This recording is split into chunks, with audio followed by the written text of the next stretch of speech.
नमस्ते। आज हम जानु शीर्षासन, उसे जानु शीर्षासन भी कहते हैं, वो करेंगे।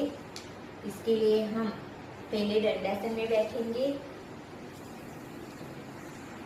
एक पैर ऐसे घुटने से मोड़ेंगे और सांस भरते हुए ऊपर, सांस छोड़ते छोड़ते नीचे,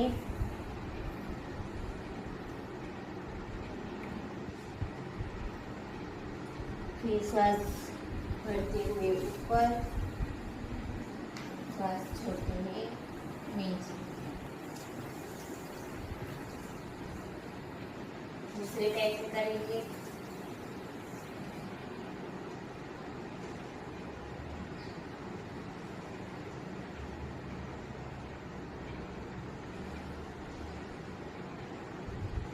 उसके लाभ मैं आगे बताऊंगी आपको, वो आप ध्यान से सुनना। किडनी को ठीक करता हुआ उसे सुचारू रूप से क्रियाशील बनाता है, ऊर्जा को ऊर्ध्वमुखी बनाता है, जिससे चेहरे की क्रांति बढ़ती है। अंडकोश की वृद्धि से दुखी साधक यह आसन अधिक समय तक करे। यकृत और प्लीहा संबंधी रोगों का शमन करता है। सावधानियाँ। साइटिका गर्भवती महिलाओं और जटिल मेरुदंड वाले रोगी न करें।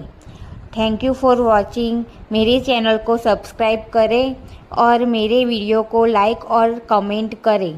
Thank you. वीडियो को फ्रेंड्स में शेयर करें।